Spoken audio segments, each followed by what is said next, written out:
Kehidupan yang masih lagi Allah Ta'ala kurniakan kepada kita, dan pagi ini berjaya kita hadir ke rumah Allah sebagai menunjukkan rasa syukur di atas segala yang telah Allah Ta'ala berikan kepada kita, dengan kita menunaikan apa sahaja yang Allah perintahkan, dan kita juga sedang berusaha untuk meninggalkan apa sahaja yang Allah larang, walaupun ia sekecil-kecil perkara yang dipanggil sebagai perkara makruh.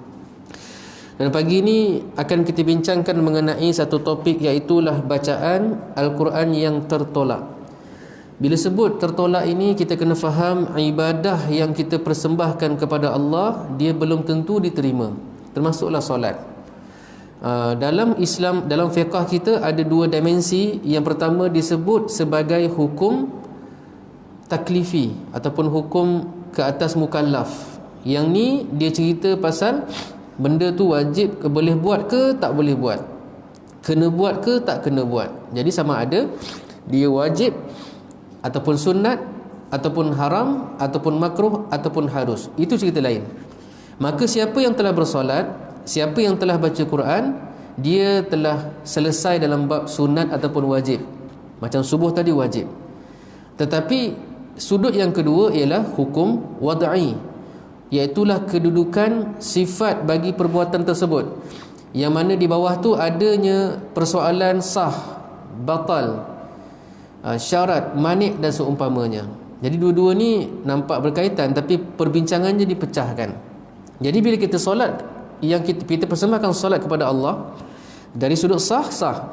Bila telah sah, maka yang wajib telah pun terangkat. Kalau kita baca Quran sah insya-Allah, dan telah pun tertunai satu benda yang sunat. Tetapi soal, adakah Allah terima, tu yang kita tak tahu, dan Allah tak pernah beritahu. Perkara ni menyebabkan ada orang yang dia mungkin terkejut di mahsyar ataupun di akhirat kerana dia tak bawa balik apa-apa pun. Dia rasa macam dia banyak beramal, tapi rupa-rupanya tidak ada apa-apa yang dibawa balik berjumpa dengan Allah Subhanahu Wa Taala. Kalau kita ada Quran, kita boleh buka muka surat, tak apalah nanti saya baca je, surah Hud ayat 15 dan 16. Ayat 15 dan 16. Apa dia? A'udzu billahi minasyaitonir rajim. Man kana yuridul hayatad dunya wa zinataha nuwaffi ilaihim a'malahum fiha wa hum fiha la yubkhasun. Ulaika alladhina laysa lahum fil akhirati illa an-nar wa habita ma sana'u fiha wa batilum ma kanu ya'malun. Itulah ceritanya. Apa dia? Allah kata siapa yang dia nak dunia, kehidupan dunia dan perhiasannya. Kalau dia buat sesuatu, tak kiralah macam saya mengajar. Contohnya saya nak duit daripada mengajar ni, Allah bagi. Kata Allah, kalau kita buat sesuatu untuk dunia dan perhiasannya, maknanya merasai kelazatan dunia, Allah memang bagi. Kata Allah, nuwaffi ilaihim a'malahum fiha. Kami berikan apa yang dia nak berdasarkan niat dia. Dia nak perempuan, dapat perempuan. Dia nak pahala, apa saja yang dia nak, Allah berikan mengikut niat. Macam hadis hijrah kan, ada sahabat yang pergi kerana nak berkahwin dengan orang Madinah, dapat, Allah berikan saja. Wahum fiha la yubkhasun, dan tak dikurangkan. Sebagaimana yang dia nak, dunia dia tu Allah berilah apa yang dia nak tanpa dikurangkan. Tetapi ulaika alladzina laysa lahum fil akhirati illa an-nar, namun tidak ada apa-apa buat mereka di akhirat melainkan neraka Allah. Yang tu kita takut tu. Takut. Dan kata Allah, wa habita ma sana'u, habis apa yang dia pernah buat, yang dia pernah usahakan selama ini di dunia, habis, tak ada nilai. Wa batilum ma kanu ya'malun, dan terbatallah apa yang dia buat. Maknanya kalau dia nak dunia, dia dapat dunia, Allah berikan. Tapi kalau Allah dah beri dunia, maka akhiratnya tak ada apa-apa. Sebab tu penting ikhlas. Bila kita ikhlas, kita nak tak fikir pasal dunia ni, dunia tu akan ikut sekali sebenarnya. Macam orang yang contohnya ada guru Quran, dia mengajar.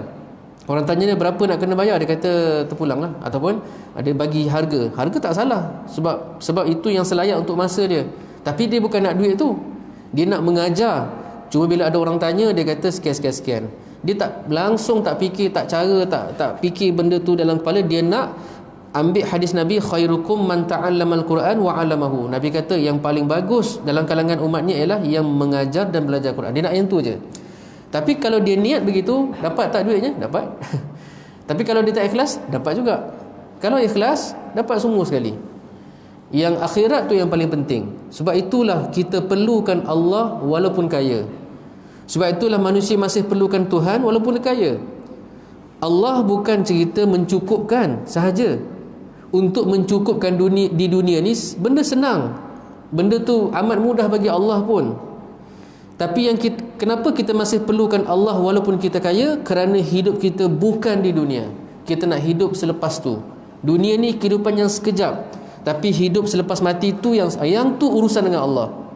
Yang dunia ni memang ada urusan. Tapi nampak sebahagian orang nampak kalau dia dah kaya dia tak perlu berdoa, dia masih boleh kaya kan. Dia boleh kafir sampai mati. Memang. Sebab itu cerita hidup yang pendek.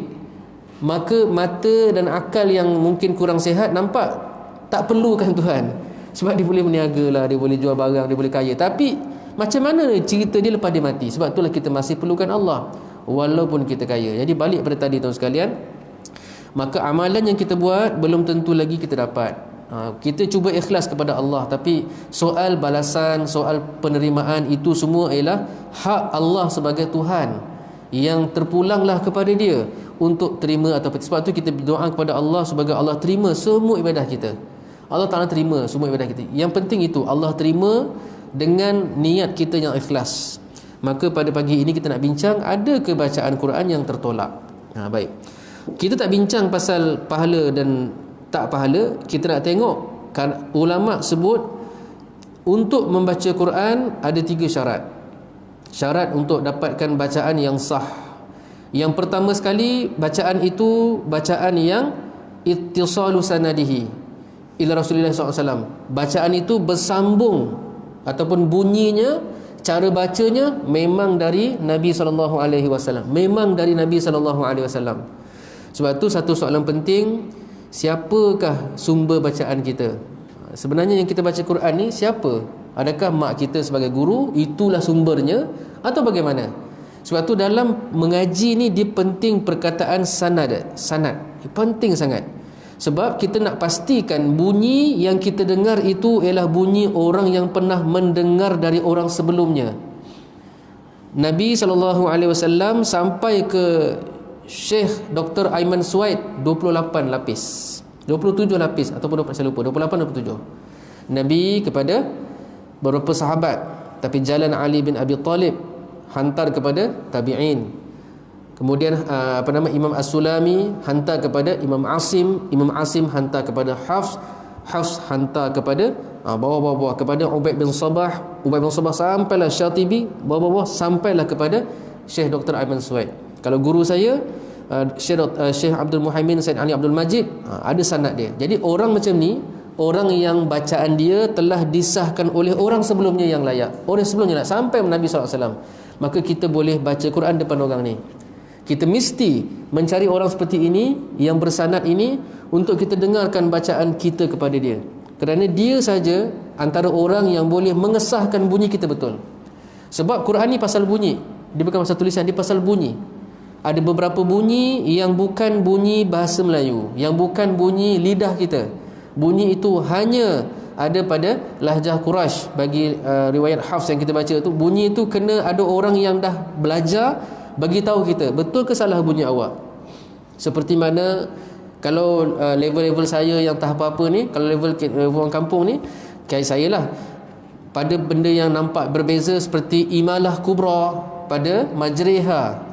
Jadi kita pergi sana orang kata majri, pergi sini majri, pergi sini majri. Jadi yang mana satu? Soalnya sanad.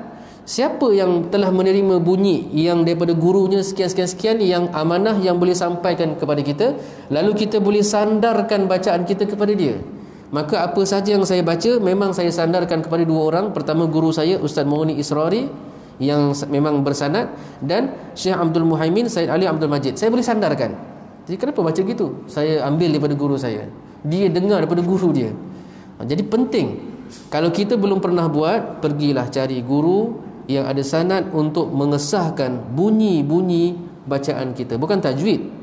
Tajwid tu satu hal lah, tetapi bunyi tu betul tak kita sebut, cara kita sebut, betul tak cara kita membacakan ayat tersebut. Jadi satu ialah sanad bersambung. Pastikan bacaan kita tu kita ambil dan bacaan kita tu bersambung, boleh dijalurkan ke atas, jangan ada putus. Okey, yang kedua apa dia? Dia tidak menyalahi kaedah bahasa Arab. Ini advanced mode lah, maknanya bacaan yang sampai tu, yang kepada kita tu memang dah tak ada masalah lah. Yang ketiga ialah daripada resam Osmani. Bacaan tu ialah bacaan daripada resam Osmani. Sebab tu jangan baca Quran Rumi. Ada Quran Rumi kan yang dicetak kononnya untuk membantu orang yang tak pandai baca, dia buat Rumi. Dia buat Qul Huwallah QUL HUWA. Tak boleh, sebab Quran mesti dibaca pada resam Osmani.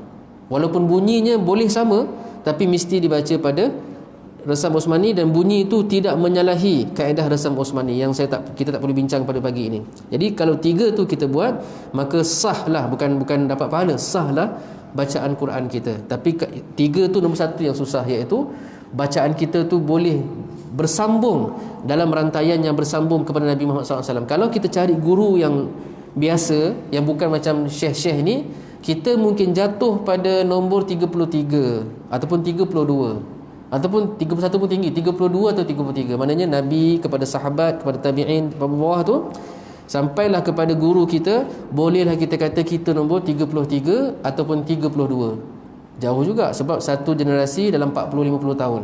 Baik, jadi pastikan sebelum kita meninggal dunia, carilah guru yang boleh mendengar dan mengesahkan bacaan kita, bahawa itulah yang dibacakan oleh Nabi SAW. Saya nak cerita tuan sekalian, macam mana suasana pengajaran Quran di zaman Nabi SAW. Kita tahu kan, Quran ni turun sejak zaman Mekah. Bila ada Iqra' bismi rabbikal ladzi khalaq, itulah bermulanya kerasulan Nabi SAW. Kita tahu kalau kita pergi ke sana, betapa susahnya benda tu, betapa susahnya Nabi SAW hidup sebagai minoriti di Mekah. Masa tu belum ada Islam yang syariat ini, syariat Quran. Nabi lah yang terima Quran. Dalam keadaan di sekeliling Nabi itu orang-orang jahiliah, yang memang bukan kata dia tak beriman kepada Allah, sesat, jauh sangat sesatnya.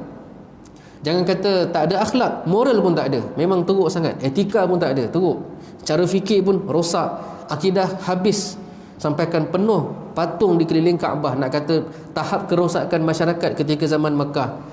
Nabi terima wahyu ketika suasana tu, dan Nabi SAW balik kepada isterinya Khadijah, yang kita ringkaskan ceritanya. Sampailah tahun ke berapa, tahun dakwah itu dibuat secara senyap-senyap. Kemudian Nabi panggil semua, Nabi itulah bila dapat ayat wa anzir ashiratakal aqrabin, Nabi bagi peringatan secara terang-terangan. Nabi dah mula ditolak ketika itu. Sedangkan sejak Nabi muda, orang dah memang orang sayang Nabi Muhammad SAW. Sebab kalau kita pergi Mekah, memang orang Mekah sampai sekarang sama je. Dia punya kasar dia punya suka tipu dia punya apa, dia punya cilok-cilok dia. Dia punya perangai tu sampai sekarang ni kita boleh lihat. Jadi tapi di celah-celah orang begitu ada seorang orang yang baik. Lepas tu dia Nabi orang kenal. Di celah-celah orang Arab yang perangai begitu, yang pelik tu, ada seorang yang lebih baik daripada orang Melayu, lebih sopan daripada orang Jepun, iaitu Nabi Muhammad SAW. Dia tu orang kenal dia. Tapi dah bertahun-tahun orang kenal Nabi sebagai seorang remiser, broker, peniaga yang betul-betul hebat dan berjaya. Tiba-tiba bila Nabi cakap pasal Allah, orang tolak Nabi.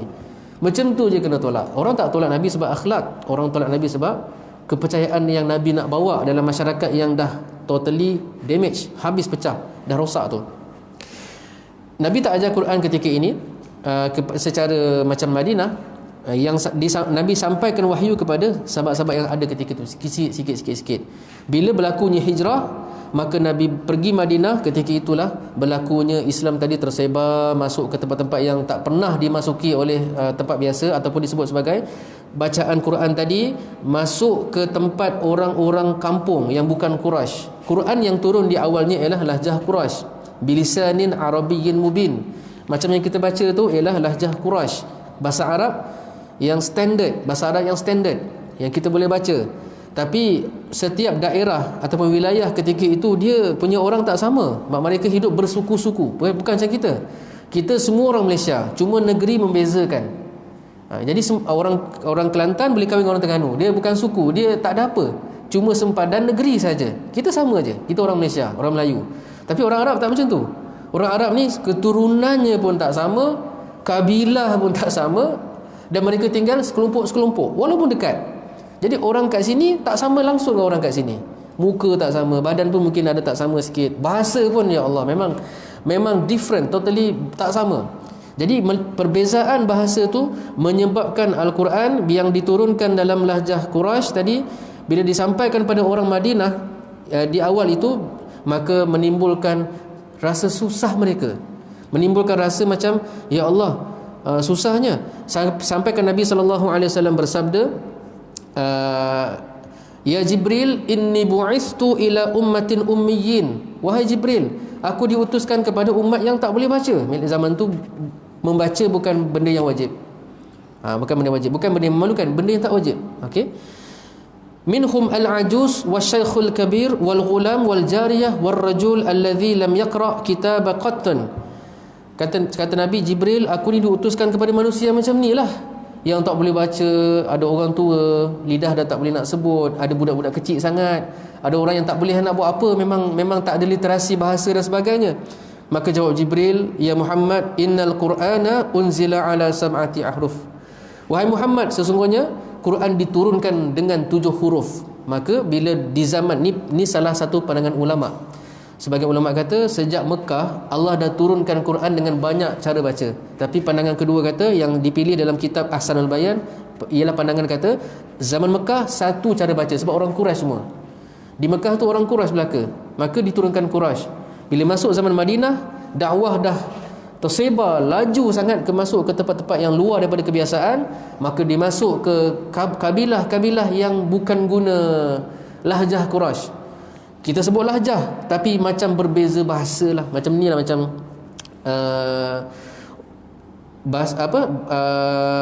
kalau bahasa Arab standard, kenapa limadha kan, limadha kenapa. Tapi kalau bahasa Arab pasar, lish ataupun leh. Kalau kita pergi Arab, leh, kita nak jawab apa? Kenapa? Kita ingat limadha, tadi cakap leh. Ada yang dekat-dekat sama, macam bila tu mata tu bila. Orang Mesir cakap apa? Imta. Orang Saudi mete. Jadi kalau kita tak tahu, kalau macam tu punya kecil pun dah berbeza, mereka dah cakap sejak bayi sampai besar, tiba-tiba datang wahyu Allah Ta'ala dalam lahjah Quraisy, memang mereka agak sukar nak baca. Bukan tak boleh, sukar nak baca. Atas rahmat Allah, atas sayangnya Allah pada manusia, maka Allah Ta'ala menurunkan Quran dengan, di Madinah itu, lebih daripada satu cara baca. Okey, macam mana cara dia? Bukankah Nabi SAW terima wahyu daripada Jibril? Jibril akan bacakan kepada Nabi SAW ataupun memperdengarkan kepada Nabi SAW. Dalam salah satu caranya ialah didengar bunyi tersebut. Bahkan di setiap Ramadan Nabi akan tadarus dengan Jibril AS. Maka bacaan Nabi diperdengarkan kepada Jibril AS. Jadi ketika turunnya ayat-ayat ketika itu, diturunkan sekali, siap-siap dengan banyak cara bunyi. Seperti mana, kalau contoh yang ekstrim ialah macam wadduha tadilah, imalah lah. Jadi pada wadduha ada 3 cara baca kan, ada 3 jenis cara baca. Pertama disebut sebagai fatah ataupun fathah, ha tu wadduha. Kemudian cara baca kedua ialah dengan taklil, wadduha, bukan ha, bawah sikit kan. Yang ketiga ialah wadduhi, imalah, sama ada baris atas, condong, bengkok sampai bawah, wadduhi. Jadi semuanya Allah turunkan daripada Allah. Nabi tak ada langsung campur tangan dalam bab tu. Semata-mata Allah yang turunkan bunyi banyak-banyak tu untuk Nabi sampaikan, untuk mudahkan orang yang tak boleh baca dengan Quraisy. Jadi bayangkan otak Nabi menyimpan beratus-ratus bacaan. Banyak, kira ada banyak sebenarnya, berpuluh-puluh bacaan. Jadi diturunkan kepada Nabi itu satu ayat ataupun beberapa ayat dengan banyak cara baca. Semuanya tersimpan rapi dalam ingatan Nabi. Itu kehebatan ingatan para Rasul. Hebat. Dan tuan-tuan sekalian, Nabi bila dapat banyak cara baca itu, maka Nabi sampaikan dengan cara yang kedua. Cara macam mana? Nabi telah melantik beberapa guru Quran dalam kalangan sahabat. Ali bin Abi Talib, Uthman bin Affan. Yang 4 orang itulah termasuk Ubay, termasuklah Abu Darda, ada Abdullah bin Mas'ud, Zaid bin Thabit. Ini semua pembawa bacaan, pembawa utama bacaan. Maka Nabi SAW yang menerima semua cara baca tadi, Nabi mengagihkan sekian-sekian cara untuk sekian-sekian wakil. Maka Ali bin Abi Talib dia dapatlah beberapa cara baca. Yang ni dapat lain, tak dapat yang ni. 3 set, yang ni mungkin 4 set. Berdasarkan Nabi aturlah, maknanya kita punya bacaan, kita punya sanad tu boleh sampai 3 jalan. Sama ada Ali bin Abi Talib, Abdullah bin Mas'ud, Zaid bin Sabit. Agak-agak tuan-tuan kita punya yang mana? Entahlah, tak tahu. Tapi cuba carilah. Cuba cari guru dan kita bertanya guru tu apa jalan dia, maka itulah jalan kita. Kita orang bawah guru kita. Mesti cari. Ustaz Syakir sebenarnya ada. Cuma mungkin beliau tak beritahu kita. Ustaz Syakir juga ada sanadnya. Maknanya imam-imam biasanya ada. Orang-orang yang belajar di tahfiz, mereka ada sanad. Guru mereka telah menurunkan bacaan bersanad kepada. Jadi di sini ada Ustaz Syakir, boleh minta tolong beliau. Tanya macam mana ni Nabi SAW kepada ni sikit-sikit yang saya sebut tadi lah. Saya tak boleh sebut semua sebab banyak sangat namanya. Yang penting bunyi-bunyi tadi disampaikan oleh Allah Ta'ala sendiri melalui Jibril. Jadi bukanlah Nabi reka. Ada orang kata qiraat ni siapa yang macam dia tak biasa dengar, dia rasa macam pelik. Seperti mana antara riwayat bacaan yang berbeza langsung dengan kita ni, selain Warsh, ialah Imam Hamzah. Hamzah ni ialah imam qiraat yang ke-7. Dia ada 10 orang yang kita biasa baca. Dia ada ramai, tapi ada 10 orang yang banyak dia ajar di seluruh dunia. Daripada 10 tu 7 yang betul-betul orang kenal. Jadi kira-kira sama ada qiraat 7 atau 10. Okey, baik. Hamzah ni ada 2 anak murid lah. Saya ringkaskan macam ni. Bacaan daripada jalan pertama dia, kita boleh tengok pada Al-Fatihah pun dah nampak berbeza sangat dah. Seperti mana ayat ke-7 dia baca apa? Ziratal ladzina an'amta 'alaihim ghairil maghdubi 'alaihim waladdallin. Apa benda ni? Apa benda ni kan? Kenapa za bukan sad? Kenapa 'alaihim bukan 'alaihim? Bunyi tu daripada Allah. Allah turunkan kerana Allah sayang kepada manusia yang tak mampu nak baca dengan Quraisy, dengan lahjah yang asal itu. Maka Allah Ta'ala menambah, dan penambahan itu ialah penambahan bunyi. Bunyi-bunyi itu dimaksudkan sebagai sab'ati ahrufin, 7 huruf. Maksud Quran diturunkan dengan banyak bunyi, dengan banyak cara baca. Maka Nabi telah mewariskan sekian-sekian pada sahabat pertama, kedua, ketiga, keempat. Jadi sahabat-sahabat ni mereka mengecil macam Nabi dah kecilkan daripada 80 ke 70 kepada 10 kepada Ali bin Abi Talib. Ali bin Abi Talib ada anak murid yang sangat ramai. Dia pun buat benda yang sama, dia pecah-pecahkan. Orang ni ambil 2 lah, engkau ambil 2 lah, 2 lah, kau ambil 4 lah, sikit kecil. Maka bawah tu ada Abdul Rahman As-Sulami. As-Sulami dia terima mungkin 4. Maka dia kecilkan, kecil tu sampailah kepada imam yang kita boleh sandarkan, nama dia Imam Asy-Syatibi. Jadi yang kita baca sekarang ni, yang kita baca tadi, esok, lusa, tahun lepas, bacaan kita tu kita boleh sandarkan pada nama Imam Asy-Syatibi. Saya tak nak guna istilah yang terlalu banyak sangat, tapi kita boleh sandarkan kepada bacaan Imam Asy-Syatibi untuk riwayat hafz. Cukuplah tu. Memang kita tahu kita baca qiraat tu hafz, tapi siapa yang bawa tu? Sebab bawah Imam Hafs tu ada 52 nama. Ada 52 nama yang langsung tak sama, bacaannya ada perbezaan. Kita ambil bacaan Imam Asy-Syatibi. Cakap dengan kau tanya kau baca apa? Saya baca riwayat Hafs, tetapi di bawah jalan Imam Asy-Syatibi. Kenapa ada bacaan tertolak? Kerana dalam bab bacaan Quran ini, ulama Quran sebahagiannya menghukumkan haram duk campur-campur ni. Sebahagian lah, bukan dia bukan ijma'. Dia bukan ijma' ulama, sebab ada yang kata tak apalah campur sebab semua daripada Nabi. Tapi sebahagian besar kata muharram sama ada dia haram ataupun makruh ataupun mu'ib. Seorang yang belajar Quran tidak seharusnya, kalau kata qiraat pun tak boleh campur, yang bawah qiraat tu maknanya pembawa-pembawa tu pun tak boleh campur. Tuan-tuan sekalian, saya tahu di sini dah biasa dengar perkataan qiraat riwayat hafz. Dah biasa dengar dah kan, maknanya kita baca Quran memang hafz, bukan warsh, bukan apa-apalah, kita baca memang hafz. Okey, jelas. Tapi jawapan tadi sebenarnya tidak lengkap lagi. Kerana hafz tu kita bolehlah berhenti, tapi kita kena tambah last sekali. Dia panggil jalan ataupun jalur. Memanglah hafz, tetapi hafz tu membawa banyak gila bacaan. Hafz membawa 52 set. Hafz tu membawa 52 set. Bayangkan Tok Guru dia bawa berapa? Hafz bawa 52 set. Maka bila Hafz bawa 52 set, seorang satu anak murid dia, ataupun kita ringkaskan walaupun tak bersambung secara direct, masing-masing bawa satu cara. Walaupun di atas nama bacaan Hafz ada 52 set. Kita ambil satu je set. Set Imam Asy-Syatibi rahimahullah. Bila sebut bacaan Imam Syatibi rahimahullah, tuan sekalian, antara ke-52 cara ni dia memang saling tak sama, berbeza, tapi perbezaannya tidaklah besar. Mereka berbeza pada 15 perkara, pada 19 perkara. Mereka beza pada 19 perkara. Jadi saya nak bincang pagi ini supaya kita tak buat kesalahan pergi campur pula jalan-jalan tu. Kejap baca Syatibi, lompat baca Misbah pula, balik Syatibi, balik pergi lompat dekat. Jangan begitu. Tak tahu tak apa. Semua benda yang dibuat dalam keadaan tidak sengaja dimaafkan oleh Allah Subhanahu Wa Taala atas kejahilan kita. Tak apa, saya pun jahil juga. Tapi saya nak cerita tuan-tuan sekalian, perbezaan itu ada dan kita boleh bincang pendeklah pada pagi ini. Saya tak perlu sebut nama-nama yang banyak itu. Saya cuma kata bahawa hafz tu ada 52 nama lagi.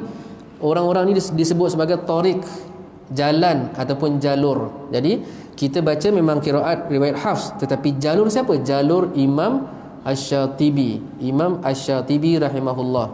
Okey. Di manakah perbezaannya?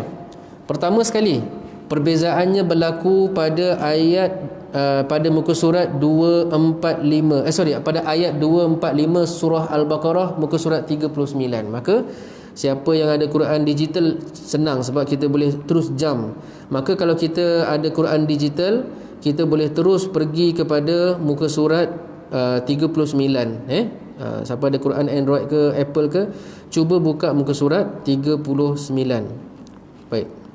Ini tempat pertama mereka berbeza. Supaya tak bercampur lah, Kita nak faham supaya tak bercampur. Okey.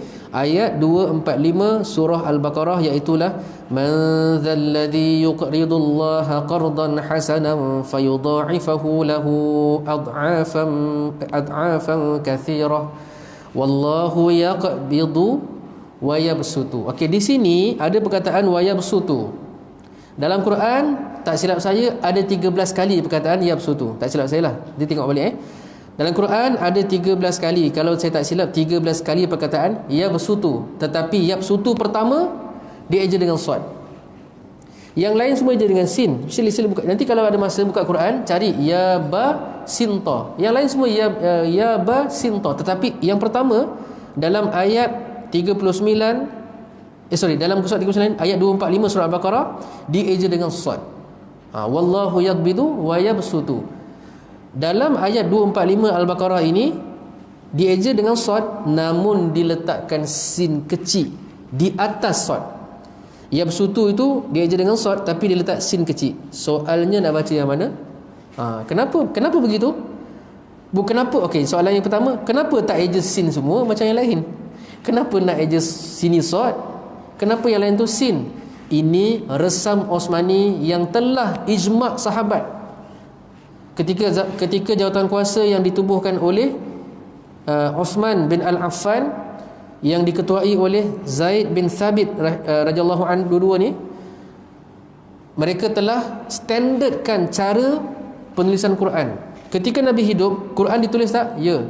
Nabi ada penulis wahyu yang sangat ramai, sentiasa bertambah. Nabi baca, ramai dengar. Dia tak sama dengan hadis. Bila hadis Nabi cakap orang mungkin ramai, mungkin seorang, mungkin 3 orang, mungkin ramai. Tapi kalau Quran, sekali Nabi baca, ramai sangat. Sebab tu Quran tu sifatnya mutawatir, kerana yang terima bacaan tu sangat ramai, ramai betul. Dan dalam ramai-ramai tu, di sebelah Nabi ada penulis wahyu. Jadi dia tahulah ini Quran, maka dia tulis. Jadi zaman itu, boleh bayang tak, nak baca Quran tak ada mushaf. Kita Quran mushaf lebih ramai daripada jemaah masjid, tetapi di zaman itu mushaf tak ada. Mushaf ada pada pencatat-pencatat tu, dia punya personal catatan.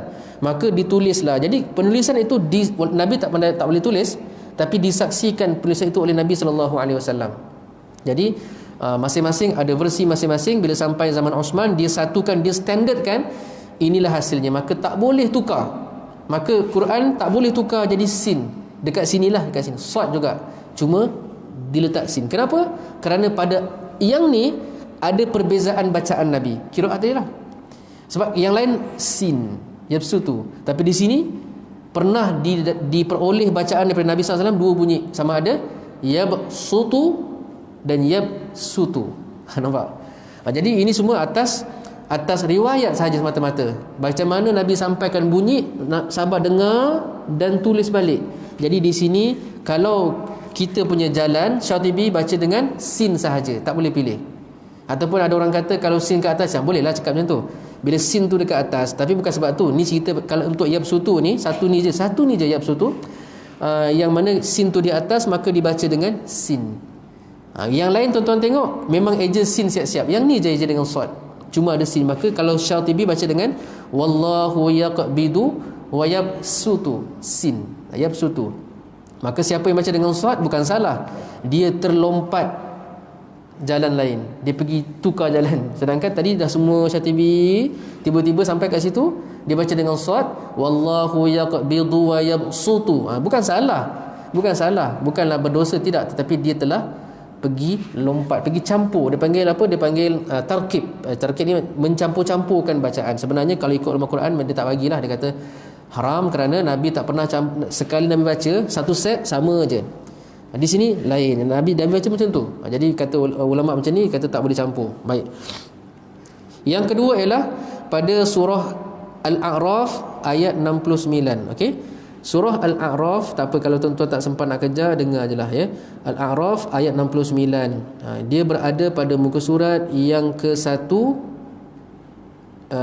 59. Okey. Muka surat 159. Surah Al-A'raf ayat 69 berada muka surat 159. Apa kata Allah di sini?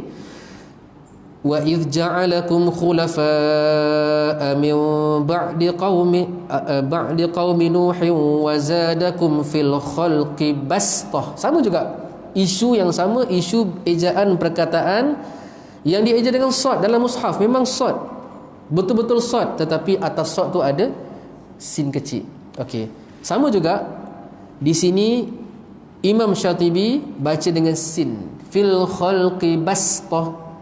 Jadi masa tadarus yang tak sampai lagi 70 hari lebih ni, maka bacalah dengan, kalau baca kat sini, kalau kita memang nak niat nak baca Syatibi, bacalah dengan sin fil khalqi bastah. Tiba-tiba orang tanya kita, saya dengar tadi tuan baca dengan fil khalqi bastah. Tiba-tiba dia jawab, saya baca dengan Tariq Tizkar. Biarlah dia belajar, dia boleh baca dengan apa dia nak baca.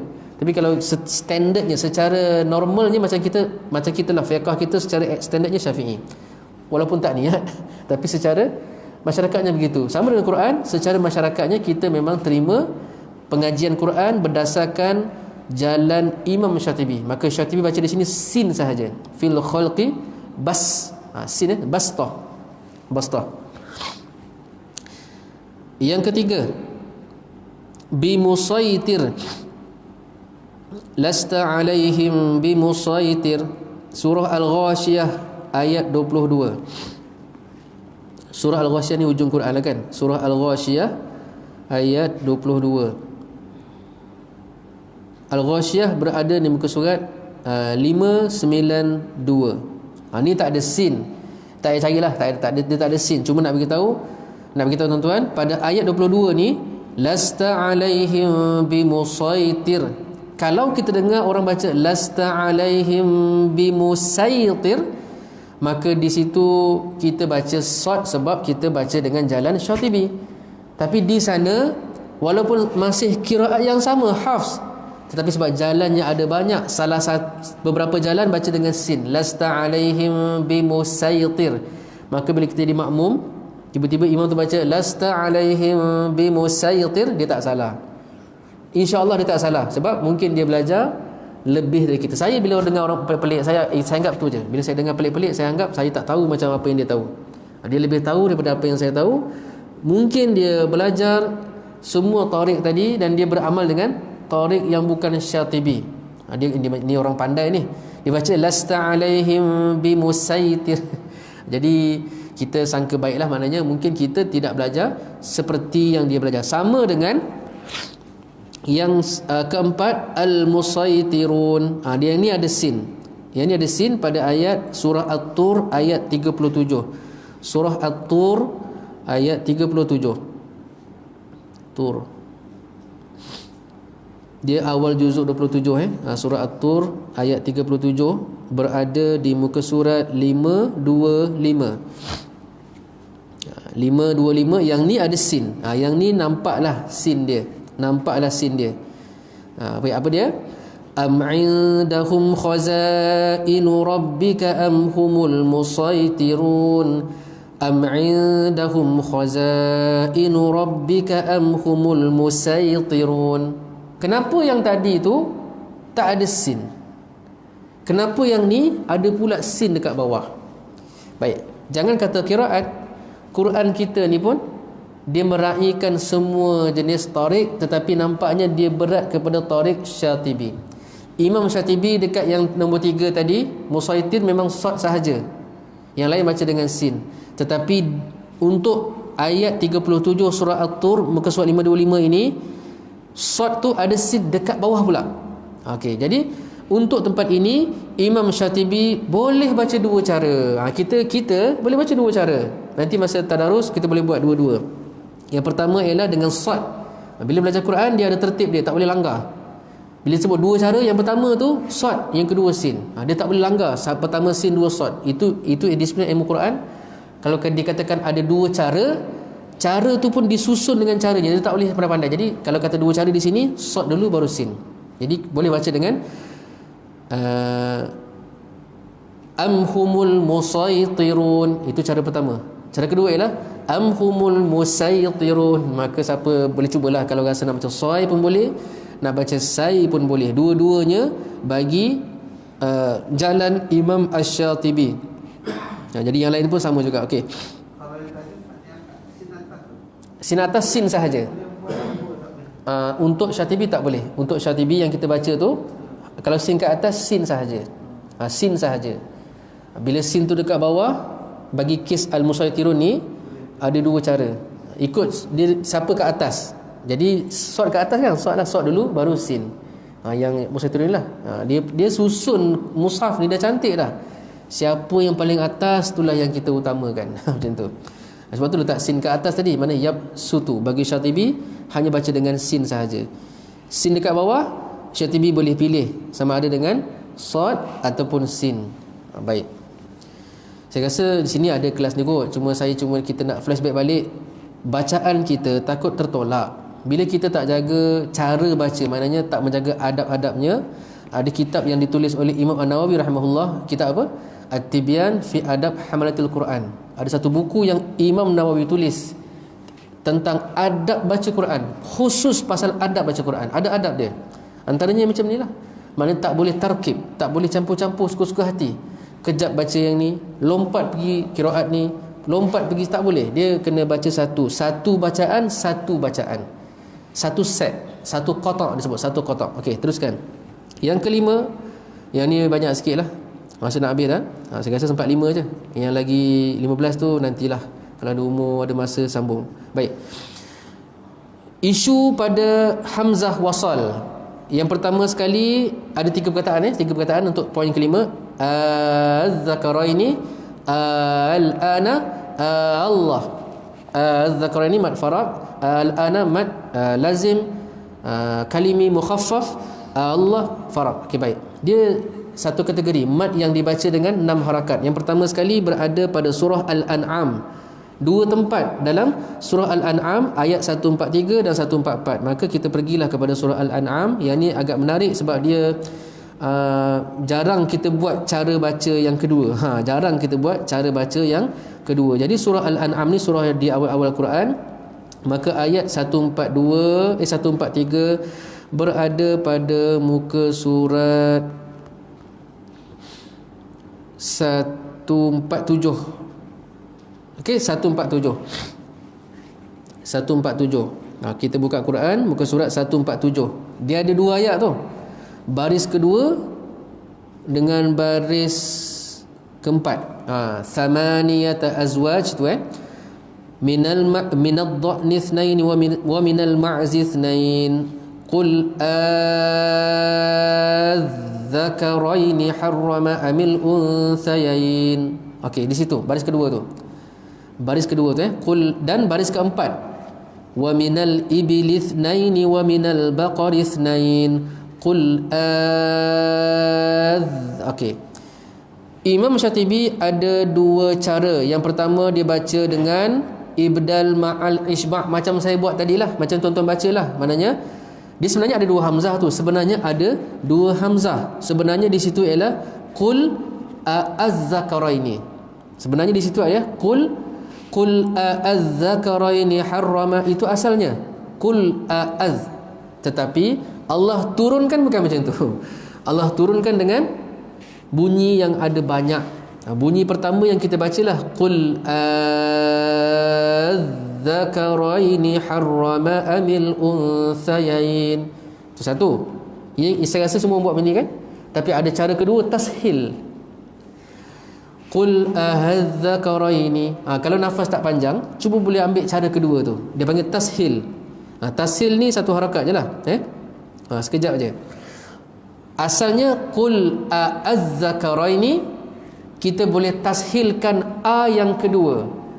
Qul aha, bukan aha, bukan aa, tengah-tengah tu.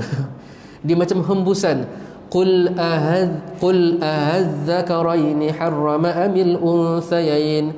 Qul yang tu perlu talaqi.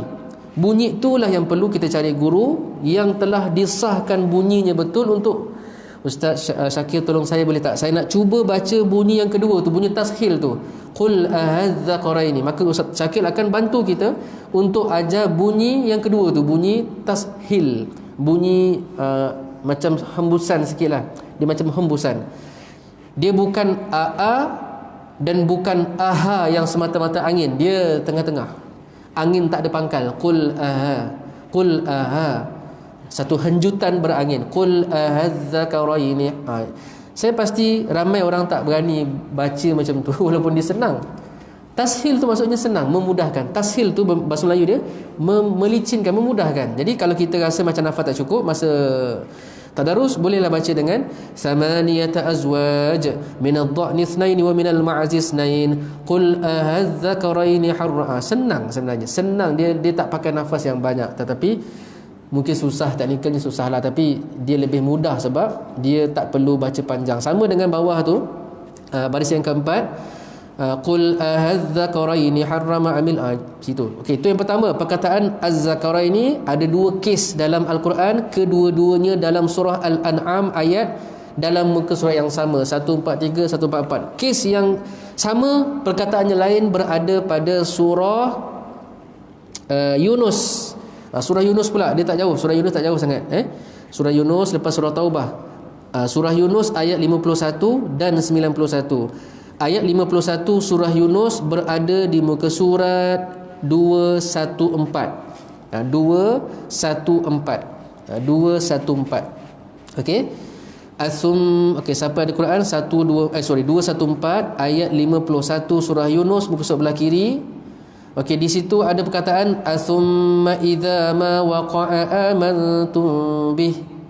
Lepas tu biasa kita baca dengan mad lazim kalimi mukhaffaf. Betul, tapi itu salah satu cara baca. Syatibi ada dua cara baca, panjang atau tashil. Di sini kita sebenarnya di sini ialah al-ana. Macam tadi juga. Sebenarnya di sini ialah al-ana, tapi Allah tidak turunkan bunyi al-ana. Sebaliknya Allah turunkan dengan bunyi yang lain, seperti yang kita baca sebelum ni, al-ana. Itu satu. Al-ana wa qad kuntum bihi tasta'jilun. Satu bunyi yang memang kita baca bahasa tadarus. Sedangkan di sana ada bunyi yang kedua, bunyi tashil. Apa dia? ahal ana wa qad kun. Lagi senang sebenarnya. Ahal ana. Secara teknikalnya nampak senang lah, tapi nak katanya dia tak pakai 6 harakat, satu harakat saja. Asalnya al ana a, tetapi untuk bacaan tashil yang Allah turunkan, a pertama masih a kedua menjadi hembusan yang dihenjut. Ahal ana wa qad kuntum bihi tasta'jilun.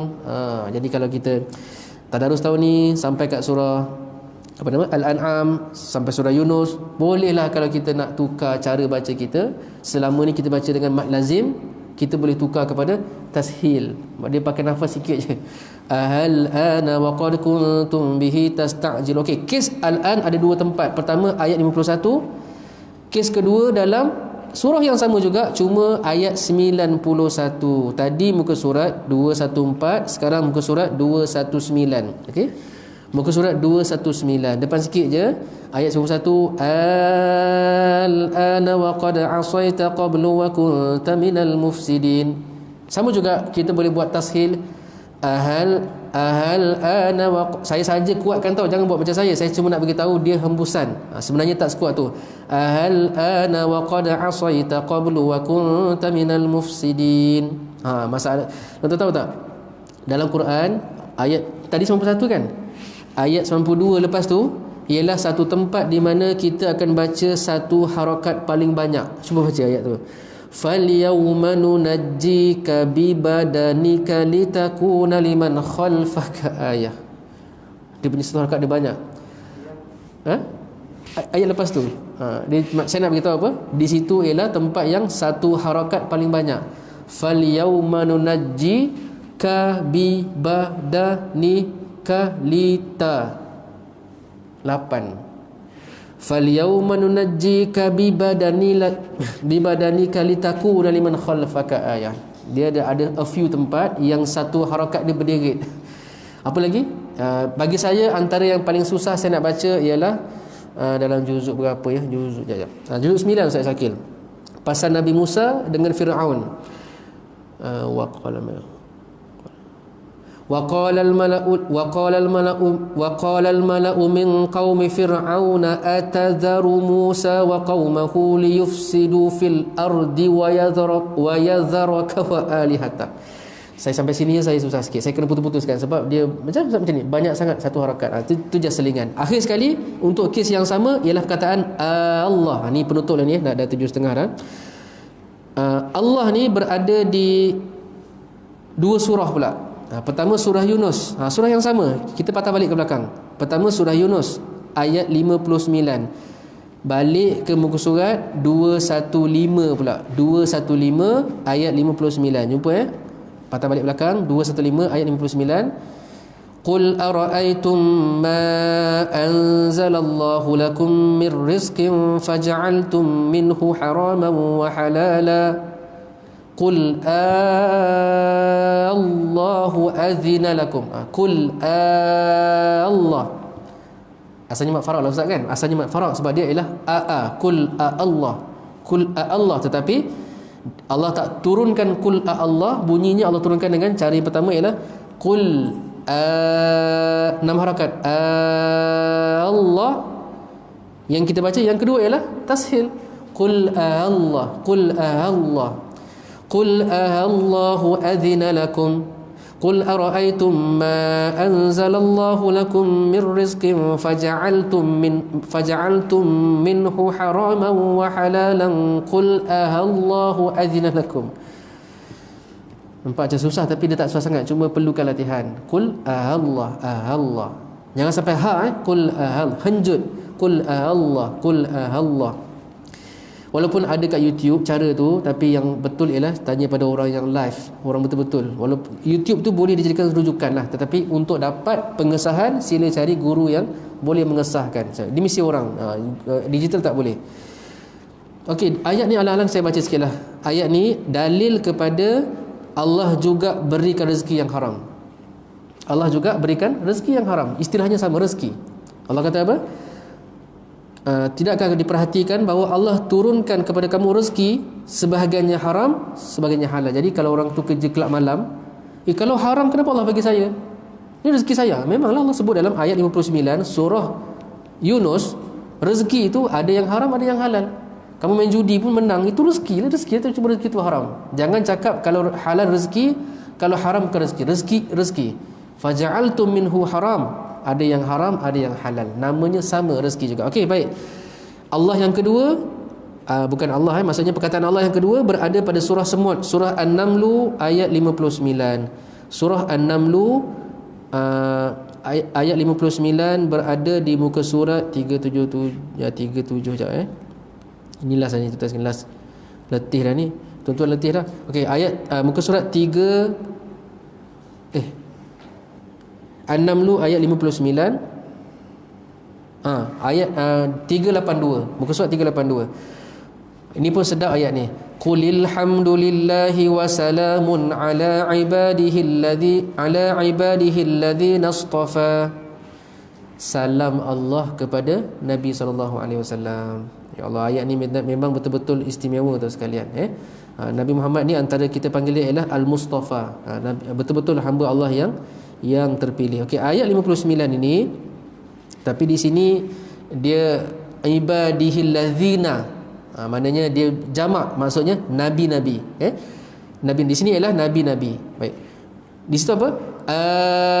Allahu khairun amma yushrikun. Jadi kalau kita baca tu, kita baca salah satu cara. Cara pertama ialah Allah. Cara kedua ialah Allahu khairun amma yushrikun. Qulil hamdulillahi wa salamun ala ibadihi alladhina istafa. Allahu khairun amma yushrikun. Khalas. Itu saja yang sempat kita bincangkan pada pagi ini, pada perkara-perkara yang berbeza pada perkataan. Sebenarnya saya skip ada 6 benda yang berbeza secara mutlak. Maknanya di mana-mana saja ada, seperti mad munfasil kan. Qul ya ayyuhal kafirun, kita baca dengan 4 sahaja kalau Syatibi. Tetapi kita tambah lagi boleh baca 5, sebab salah seorang gurunya ialah Abu Amru Ad-Dani baca 5. Kita katakan kalau Syatibi baca 4. Qul ya ayyuhal, jangan baca 2, sebab 52 jalan tu mad munfasil ada 2, 3, 4, 5. 2 pun ada. Jadi kalau Imam Mekah baca 2, Imam Mekah memang baca 2. Qul ya ayyuhal kafirun, dia tak baca Syatibi. Kita baca Syatibi. Kalau kita baca Syatibi jangan campur, baca qul ya ayyuhal kafirun, jangan campur-campur. Boleh baca 2 tapi kena tahu kita baca apa. Awak baca siapa? Saya baca Tariq Al-Misbah. Satu tu Tariq Al-Hamamah pun baca dengan 2 harakat juga, contoh. Jadi maknanya kita kena tahu apa yang kita buat, supaya dia tak jadi bacaan Quran yang tertolak kerana tidak beradab dengan Allah. Kata Syekh saya, Syekh Abdul Muhaimin, kenapa belajar tajwid? Kerana nak beradab dengan Allah. Buktinya ada buku yang ditulis oleh Imam Nawawi khusus pasal adab dengan Allah dalam membacakan Quran. Maka tuan sekalian, itulah yang kita sempat bincangkan pada pagi ini. Minta maaf kalau terlebih masa. Semoga kita dapat pengajaran sedikit iaitu berkenaan dengan rupa-rupanya kalau kita kata kita baca dengan Hafs an Asim, jawapan tadi dah betul dah, cuma belum lengkap sebab perlu dinyatakan jalan siapa yang kita pilih, ataupun bahasa kampung mazhab mana. Sebab di sana ada Imam Hafs meriwayatkan, melepaskan 52 set. Kita ambil satu, namanya Imam Asy-Syatibi rahimahullah, dan kita tak baca yang lain. Nak baca lain boleh, belajar sekejap je, tak perlu pun talaki semua juzuk, tak, baca sekejap. Tapi kalau dah tahu baru boleh amalkan yang lain. Jangan campur, kerana pandangan Imam Nuwairi rahimahullah, Imam An-Nuwairi rahimahullah, dia kata al-haram sama ada haram ataupun makruh ataupun mu'ib, tak berdosa tapi memalukan diri sendiri kerana pergi campur-campur. Jadi itu antara pandangan ulama yang larang kita mencampur-campurkan bacaan. Wallahu alam. Jumpa lagi insya-Allah. Assalamualaikum warahmatullahi wabarakatuh.